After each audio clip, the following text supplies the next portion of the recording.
Would you believe that guy up there once looked like George Clooney? Okay, I know what you're thinking. He looks more like Mickey Rooney.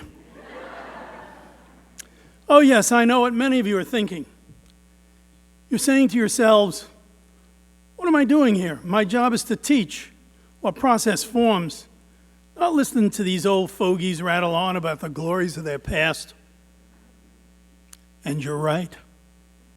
50 years of history is 50 years of nostalgia, what may seem to you a pretext for many of my colleagues to reminisce about their accomplishments in a sentimentalized golden era.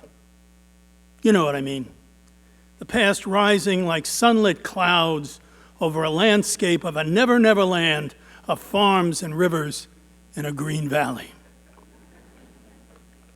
But there's another aspect to the word nostalgia.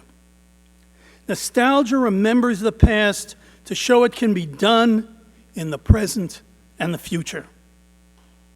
It is the foundation, the tradition, if you will, that informs whatever is being talked about at the moment. Nothing exists in a vacuum. You know that. Cabrillo certainly doesn't. As each one of these speakers comes forward, listen to all that was done to shape the college by faculty, classified staff, and administrators, all of whom, working together, certainly sometimes at odds with each other, but all of them thinking of the good of the college as they saw it. Many of these speakers and compatriots got you the unions, sabbaticals, and made Cabrillo a better place to work and teach. I remember at all campus-wide meetings in the early years, the sharp words by Sam Bloom, Fred Levy, and others, when Vice President of Instruction Floyd Younger or President Bob Swenson referred to Cabrillo as an institution.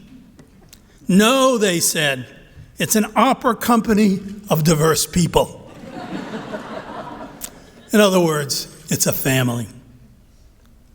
There were not many teachers I worked with here who took their careers as just 9-to-5 jobs. Cabrillo was a vitally important idea for them to nurture the minds of students and constantly improve that goal for the good of the community, the state, the nation, and the world. Big words, big concepts, big goals. They were the driving forces behind which the speakers today are talking. And other instructors who are not here today, like legendary teacher and historian Brad Smith, who coaxed, cajoled, and pressured everyone on campus until he had established Cabrillo's Watsonville Center. There are so many stories.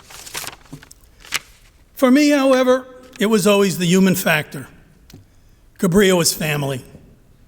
That meant that the people, not only of both the teachers and classified unions, working together as sister unions, working together, but those of the faculty senate and the administration were also working together with them for common cause. As the state budget crisis rises around you, ever threateningly like a tsunami wave, this old fogey wants you to remember that. He wants you to get active, wants you to join those groups I just mentioned, as well as Joanne Panzardi and Topsy Smalley's independent committee. Your hundreds of minds, brilliant minds, never forget that, can certainly come up with ideas that can lessen, if not subdue, the crisis.